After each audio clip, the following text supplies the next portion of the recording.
আজকের এই ভিডিওটা অতি গুরুত্বপূর্ণ। দেখা মাত্র প্রত্যেকটা বাংলাদেশী নাগরিক এটা ভিডিওটা শেয়ার করে দিবেন, কারণ আমি যে তথ্যগুলো দিচ্ছি গত 4-5 দিনের ঘটনা প্রবাহে একটা জিনিস কার্যত স্পষ্ট হয়ে গেছে। সেটা হচ্ছে উচ্চিংড়ের মতো লাফিয়ে বাংলাদেশ যতই বলুক আমরা যুদ্ধ করব, ভারতকে এই করব ওই করব, বাংলাদেশের সঙ্গে যুদ্ধ করতে হবে ভারতের এতখানি খারাপ অবস্থা এখনো আসেনি।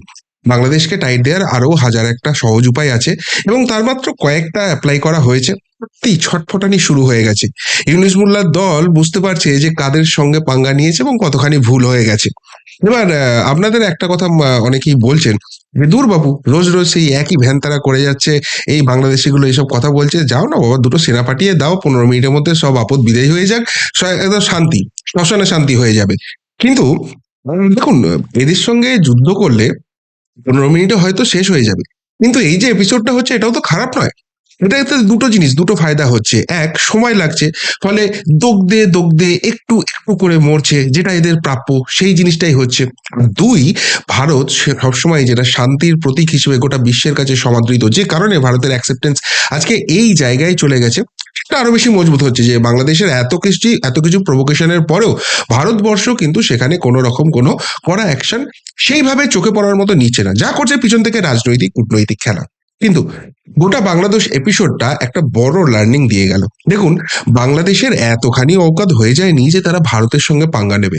একটা জিনিস পরিষ্কার বোঝা যাচ্ছিল যে ভারত বিরোধী শক্তি যারা এর আগে, মানে ধরুন 2014-র আগে ভারতবর্ষ যেভাবে চলেছে সেইভাবে দেশটা চলুক এটা চায়, এবং সেই জন্য চায়না বলুন, ইউএস বলুন, জর্জ সোরস বলুন, অস্ত্র ব্যবসায়ীদের সংগঠন বলুন, তারা ওই জায়গাটায় ভারতবর্ষকে নিয়ে আসতে চাইছিল, যেখানে হাতে গোনা একটা দুটো চারটে ফ্যামিলি তারা প্রচুর মুনাফা কামাবে, কিন্তু দেশে একটা আতুপাতু সরকার থাকবে।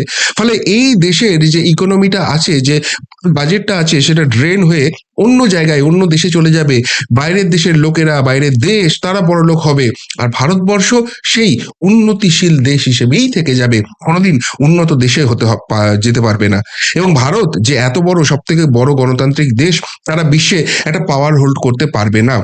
ফলে এই যে বাংলাদেশ ইনসিডেন্টটা হয়েছে, এটা থেকে একটা বড় শিক্ষা হচ্ছে যে আগামী দিনে এই সব যে ভারত বিরোধী শক্তি আছে না, তারা হয়তো আর মুখোশের আড়াল থেকে লড়বে না, তারা সামনাসামনি চলে আসবে যে হয় এসপার নয় ওসপার করতে হবে। এমনিতেই তো আমরা মরছি, ভারত থেকে টাকা বার করতে পারছি না, তার উপরে যদি সেই জিনিসটাকে আর কোনোদিন ভাঙতে না পারি, আমাদের সব ব্যবসা লুটেপুটে যাবে, আমাদের ভারতের উপর সব রোয়া বন্ধ হয়ে যাবে। ফলে এরা সামনে আসতে চাইছে। আর তাই ভারত সরকারও চুপ করে বসে নেই। গত 7 দিনে মোদী সরকার সন্তর্পণে তাদের তুনে যে যে অস্ত্র সানিয়ে নিয়েছে, যে যে অস্ত্র ঢুকিয়ে নিয়েছে, তাতে এক কথায় বলা যেতে পারে ভারতীয় সেনাবাহিনী অপ্রতিরোধ্য হয়ে গেল।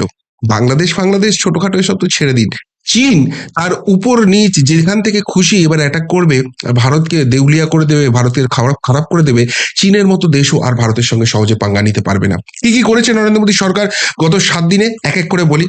প্রথমেই যে কথাটা বলবো সেটা হচ্ছে লং রেঞ্জ র্যাডার ভেরোনিচ। দেখুন, এই যে সাম্প্রতিক কালে ইউক্রেন রাশিয়া যুদ্ধ হয়েছে, বা ধরুন ইসরায়েলের সঙ্গে হামাস, হিজবুল্লাহ, ইরান এদের যে যুদ্ধ হয়েছে, সেখানে একটা জিনিস খুব স্পষ্ট হয়ে গেছে, এখন আর ওই সেনা গিয়ে সামনাসামনি লড়বে, ফাইটার জেট যাবে, এই যুদ্ধ সময়টা পেরিয়ে এসছে। এখন যুদ্ধ আরো বেশি অত্যাধুনিক হয়ে গেছে, এবং সেই জায়গা থেকে ক্ষেপণাস্ত্র, রকেট লঞ্চার, এইসব জিনিসগুলো, ড্রোন, এগুলো খুব বেশি ইম্প্যাক্টফুল। ফলে দেশের সীমা সুরক্ষার জন্য আকাশটাকে সুরক্ষিত করা অত্যন্ত জরুরি। আর সেখানে পৃথিবীর অলমোস্ট সেরা যে অস্ত্রটা, সেটা ভারতের এতদিনকার বন্ধু সেই রাশিয়া, তাদের কাছ থেকে ভারত এবার নিয়ে যেতে চলেছে। কি এই ভেরোনেজ, রাশিয়ার সঙ্গে প্রায় $400 কোটি চুক্তি একদম শেষ পর্যায়ে। কিন্তু একটা জিনিস এখানে খুব গুরুত্বপূর্ণ। দেখুন, নরেন্দ্র মোদী আসার পর বারবার একটা কথা বলেছেন, মেক ইন ইন্ডিয়া। আমি অন্য দেশ থেকে অস্ত্র কিনবো, অন্য দেশ থেকে অনেক কিছু কিনবো, কিন্তু তার সঙ্গে আমাকে টেকনোলজিটা দিতে হবে, এবং সেই টেকনোলজি ইউজ করে ফিউচারে আমরা নিজেরাই সেটা তৈরি করব। রাশিয়াও কিন্তু সেটাতে এগ্রি করে গেছে। এই যে ভেরোনেজ তৈরি হবে, তার আর 60% ভারতবর্ষেই তৈরি হবে। মানে বুঝতে পারছেন জিনিসটা দিকে কিভাবে মেক ইন ইন্ডিয়া দিয়ে এগোচ্ছে। আগামী দিনে এই অস্ত্রগুলো ভারত নিজেই তৈরি করবে, তৈরি করে ভারতের যে অর্থটা অন্য দেশে চলে যাচ্ছিল সেটা আটকে যাবে, উল্টে এগুলো অন্য দেশ, বন্ধু দেশকে সাপ্লাই করবে, সেখান থেকে এক্সট্রা ফান্ড ভারতে ঢুকবে, নরেন্দ্র মোদীর পলিসি। এবার এই ভেরোনিজ সম্বন্ধে একটু আপনাদের ডিটেলসে বলি। দেখুন, এইটা যেটা হচ্ছে রেঞ্জ শোনা যাচ্ছে, এক একটা ভেরোনেজের রেঞ্জ হচ্ছে প্রায় 8,000 কিলোমিটারের কাছাকাছি। এবং এরা একসঙ্গে 500টা বস্তুকে শনাক্ত করতে পারে। বিশেষ করে ব্যালিস্টিক ক্ষেপণাস্ত্র বা স্টেলথ যুদ্ধ বিমান, যেগুলোকে প্রায় আইডেন্টিফাই করা যায় না, মানে বহির্দেশ থেকে যখন এইভাবে আসবে সেগুলোকে সবই এই ভেরোনেজ কিন্তু আইডেন্টিফাই করে নেবে। তার ফলে ভারতের আকাশে ওই যেগুলো শোনা যায় না যে বিমান, কামান, ক্ষেপণাস্ত্র, ড্রোন, সেসব ছেড়ে দিন। এই যে হেডলাইনটা করেছে একদম সঠিক, মাছি গলারও কোনো রকম কোনো জায়গা থাকবে না। এবার সব থেকে যেটা মজার ব্যাপার হচ্ছে, এই ভেরোনেজ এলে এর 60% তৈরি হবে, তার জন্য দিল্লি বেঙ্গালুরু কোম্পানির সঙ্গে কথা বলছে। এই ভেরোনেজ যে ভারত নিয়ে আসছে এবং চুক্তি যে শেষ পর্যায়ে বলা হচ্ছে, সেটা এমনি এমনি অন দ্য এয়ার বলা হচ্ছে না। গত নভেম্বর মাসেই এই ভেরোনেজ কোম্পানি, যারা তৈরি করে ভেরোনেজটা আর কি, রাশিয়ান কোম্পানি, তাদের ডেপুটি চেয়ারম্যান ভারতবর্ষে এসেছিলেন। ভারতীয় মন্ত্রকের সঙ্গে কেন্দ্রীয় সরকারের সঙ্গে দীর্ঘ আলোচনা হয় এবং তারপরই 10ই ডিসেম্বর রাজনাথ সিংকে 3 দিনের সফরে রাশিয়াতে পাঠান নরেন্দ্র মোদী। সেখানে ভ্লাদিমির পুতিনের সঙ্গে সরাসরি দীর্ঘ একান্ত বৈঠক হয়েছে রাজনাথ সিং এর, এবং সেখানেই মনে করা হচ্ছে যে ভেরোনেজ নিয়ে সমস্ত কিছু প্রায় শেষ পর্যায়ে, এবং 400 কোটি ইউএস ডলারের যে চুক্তিটা, সেটা সই হওয়া শুধুমাত্র সময়ের অপেক্ষা। ফলে এই ভেরোনেজ যদি ভারতবর্ষ পেয়ে যায়, তাহলে এই যে উত্তরের বিস্তীর্ণ অঞ্চলটা রয়েছে, যেখান থেকে চীন ক্ষেপণাস্ত্র বা ড্রোন এসব দিয়ে অ্যাটাক করার যে চান্স ছিল, সেই জায়গাটাকে পুরোপুরি কভার করে নেবে। এবং ভারতের দক্ষিণ দিকে তো সমুদ্র রয়েছে, সেখানে একটা ন্যাচারাল সেখান থেকে ডিফেন্স এসে যায়, কিন্তু এই পাহাড়ের এলাকাটা এতদিন প্রবলেম ছিল, কিন্তু সেখানে ভেরোনেজ ঢুকে যাওয়া মানে চীনের দাঁত ভোঁতা হয়ে গেল, সেখানে আর কিছু করতে পারবে না। শুধু কি ভেরোনেজ, চীনের কথা যখন হলো, দক্ষিণের কথা যখন বললাম, তখন সেখানে সমুদ্রেও কিন্তু অ্যাটাক হবে। দেখুন, আগামী দিনে চীন যেভাবে তাদের রণনীতি সাজাচ্ছে, তাদের আগ্রাসন বাড়াচ্ছে, তাতে ভারত মহাসাগরীয় এলাকাটা অত্যন্ত গুরুত্বপূর্ণ হতে চলেছে। চীনের আলটিমেট টার্গেট হচ্ছে আমেরিকাকে ডাউন করা, কিন্তু তার আগে ভারতকে ডাউন করতে হবে। ভারত এখানে আমেরিকার শক্ত ঘাঁটি হবে, এটা চীন খুব ভালো করে জানে। ফলে এই ভারত মহাসাগরের একটা কন্ট্রোল নেওয়া, সেটার জন্য কিন্তু চীন অনেক বেশি আগ্রাসন করবে। বিশেষ করে ভেরোনেজ এসে হিমালয়ান পার্টটা যদি ডিফেন্ড হয়ে যায়, তাহলে কিন্তু এই সমুদ্র দিকে অ্যাটাকটা এটা বাড়তে পারে, এবং আগামী দিনে এই সমুদ্র যুদ্ধটাই ভবিষ্যৎ। এটা কিন্তু অনেকেই সমর বিশেষজ্ঞ যারা রয়েছেন, যুদ্ধ বিশেষজ্ঞ যারা রয়েছেন, তারা কিন্তু ভবিষ্যৎবাণী করছেন। আর এই জায়গাতেই 10ই ডিসেম্বর রাশিয়া উড়ে যাওয়ার আগে 9th ডিসেম্বর ইন্ডিয়ান নেভির হাতে রাজনাথ সিং, আমাদের প্রতিরক্ষা মন্ত্রী, তিনি কিন্তু তুলে দিলেন একটা মারাত্মক অস্ত্র, সেটা হচ্ছে আইএনএস তুশিল। তুশিল একটা সংস্কৃত শব্দ, যেটা মানে হচ্ছে রক্ষা বা বর্ম। কেন এই নামটা তুশিল দেওয়া হয়েছে সেটা অবশ্যই বলবো, কিন্তু এই যে আইএনএস তুশিল এলো, ওটাতে কিভাবে চীনের ওই সমুদ্রের দিকটা ভোঁতা হয়ে যাচ্ছে সেটা একবার দেখুন। তার আগেও ভারতের যে অবস্থানটা এই মুহূর্তে বিশ্বের কোথায়, এবং ভারত কতখানি বন্ধুত্বপূর্ণ জায়গায় রয়েছে, ভারতকে কেন সবাই রেয়াত করে চলে, তারও একটা বড় উদাহরণ হচ্ছে এই আইএনএস তুশিল। এই আইএনএস তুশিলের যে ইঞ্জিনটা, সেটা ইউক্রেন করে, আর এটা তৈরি হয়, এটার যেটা ওই অ্যাসেম্বল করা বলে যেটাকে, সেটা হয় রুশ সিপিএডে। এখন রুশ আর ইউক্রেনের মধ্যে তো যুদ্ধ চলছে, কিন্তু দেশটার নাম ভারত, বন্ধুটার নাম ভারত। তাই এই অবস্থায় যুদ্ধের মাঝখানেও ইউক্রেনের ইঞ্জিন চলে এসছে রুশ সিপিয়ার্ডে, সেখানে অ্যাসেম্বল হয়েছে এবং ভারতের নৌবাহিনীর হাতে তুলে দিয়েছে। যদিও যুদ্ধকালীন পরিস্থিতির জন্য একটু ডিলে হয়েছে, কিন্তু ভারত এটা হাতে তুলে নিয়েছে। এবার এটাকে গেম চেঞ্জার বলছেন সমর বিশেষজ্ঞরা। কেন বলছেন? সব থেকে বড় কথা, এটার যা হাইট এবং ওয়েট রয়েছে, এটার যে লেন্থ এবং ওয়েট রয়েছে, সেই জায়গাতেও নটিক্যাল মাইল স্পিডে এটা যেতে পারে, মানে যেটা সমুদ্রযানের ক্ষেত্রে খুব মারাত্মক একটা ব্যাপার, বিশেষ করে যারা ভারী জিনিস ক্যারি করছেন। এবং সব থেকে বড় কথা, এটা একসঙ্গে 8খানা ব্রহ্মোস মিসাইল ক্যারি করার ক্ষমতা রাখে। শুধুমাত্র 8খানা ব্রহ্মোস সুপারসনিকই নয়, এর পাশাপাশি 24টা মাঝারি এবং 8টি স্বল্প পাল্লার ক্ষেপণাস্ত্র এটাও কিন্তু ক্যারি করার ক্ষমতা রাখে। এবার সব থেকে মজার ব্যাপার হচ্ছে, যখনই আপনি জাহাজ নিয়ে যুদ্ধ করতে যাবেন, জাহাজের সব থেকে বড় শত্রু হচ্ছে ডুবোজাহাজ। নিচে দিয়ে যাবে, টর্পেডো ছাড়বে, জাহাজ ফুটো হয়ে যাবে, শেষ হয়ে যাবে। কিন্তু এটাকে ডিফেন্ড করার জন্য কিরকম সিস্টেম এখানে রয়েছে দেখুন। 2টো ডাবল টর্পেডো টিউব রয়েছে, যেটা ওটাকে প্রোটেক্ট করবে, প্লাস একটা রকেট লঞ্চার রয়েছে।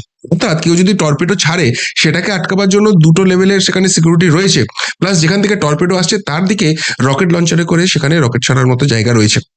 এটা একটা খুব ইম্পর্টেন্ট জায়গা। এর পাশাপাশি এই তুশিল কিন্তু হেলিকপ্টারও ক্যারি করতে পারে।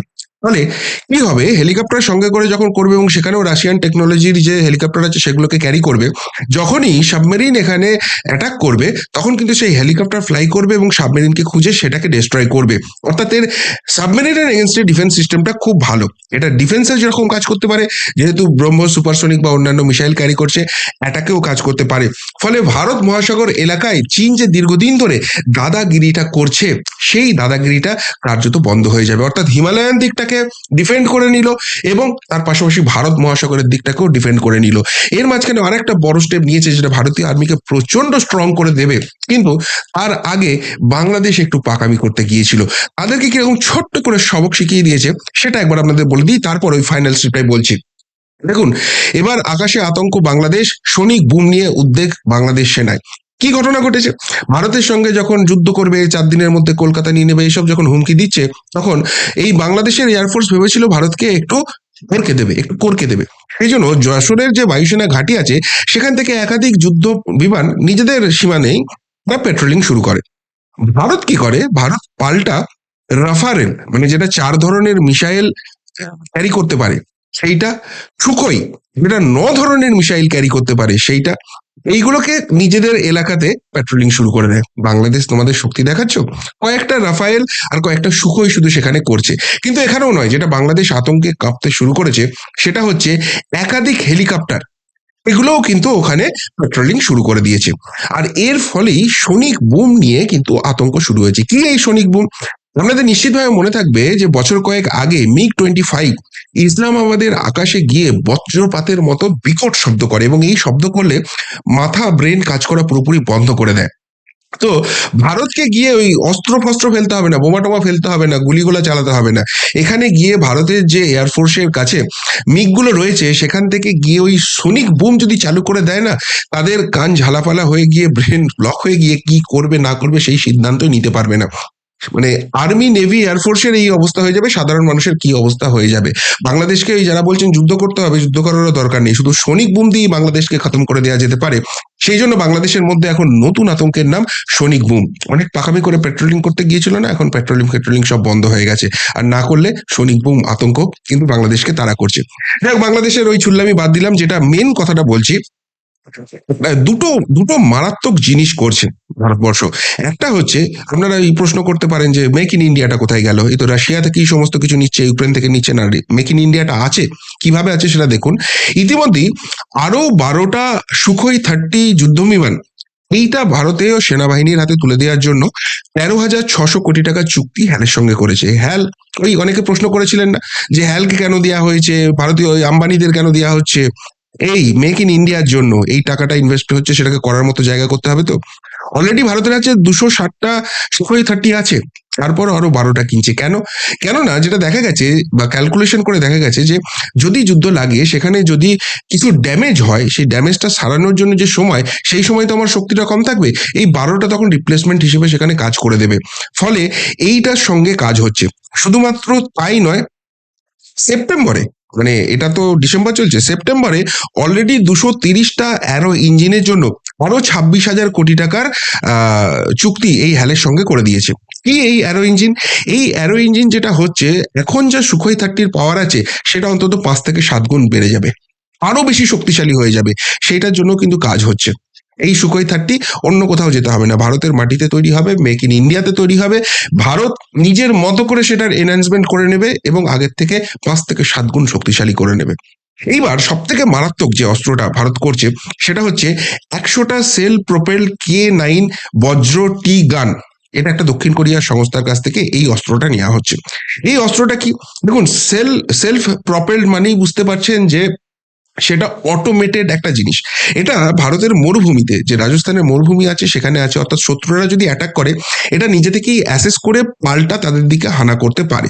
এবার লাদাখ অঞ্চলেও, কেননা চীনের তো বারবারন্ত হচ্ছে, পাকিস্তান দিয়ে আর কিছু হবে না বুঝে গেছে, ফলে লাদাখ সীমান্তটাকেও আরো বেশি স্ট্রং করার জন্য এই সেলফ প্রপেলড K9 বজ্র টি গান, এটা ওই দক্ষিণ কোরিয়ার কোম্পানির কাছ থেকে নিয়ে আসা হবে। ফলে বনভূমির পাশাপাশি এটা পাহাড়ে এর আগে কিন্তু ইউজ হয়নি, পাহাড়টাকেও আরো বেশি স্ট্রং করে নেওয়া হচ্ছে।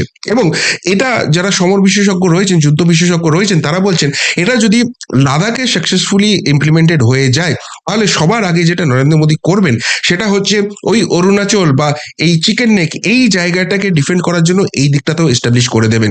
ফলে একে তো ওই যে র্যাডারটা রাশিয়া থেকে আসছে, ভোরোনেজ, সেটা দিয়ে তো ডিটেক্ট হয়ে যাবে, কিন্তু সেটার সঙ্গে পাল্টা যদি আমাকে আঘাতটা হানতে হয়, সেইটার জন্য কিন্তু এই দক্ষিণ কোরিয়ান এই জিনিসটা এটাও কিন্তু আমাদের হাতে চলে আসছে, এবং সেটা মরুভূমির পর এবার পাহাড়ে ইনস্টলড হচ্ছে। ফলে উত্তর বলুন, দক্ষিণ বলুন, মরুভূমি বলুন, সব জায়গাতেই ভারত কিন্তু নিজের সিকিউরিটিটা অনেক জায়গায় বাড়িয়ে দিচ্ছে, এবং যে অস্ত্র, যে টেকনোলজিটা নিয়ে আসছে, সেটাতে কার্যত ভারতীয় সেনাবাহিনী অপ্রতিরোধ্য হয়ে যাবে। ভারত কারোর সঙ্গে যুদ্ধ করতে যাচ্ছে না, কিন্তু যুদ্ধ লাগলে ভারত তার প্রতিটাকে একদম সঠিক জবাব দেওয়ার জন্য তৈরি থাকছে। গত 7 দিনে নরেন্দ্র মোদী সরকার বাংলাদেশের ওই চিটপিটানির মধ্যে না ঢুকে তাদেরকে যেভাবে টাইট দেওয়া, সেটা তো হচ্ছেই, তার মাঝে নিজেদের সামরিক অস্ত্র ভান্ডার ঠিক এইভাবেই সানিয়ে নিয়েছে, নিজেদের তুলে অস্ত্র ঠিক এইভাবেই ভরিয়ে দিয়েছে। কি বলবেন ভারতের এই ফিউচার প্ল্যানিং নিয়ে?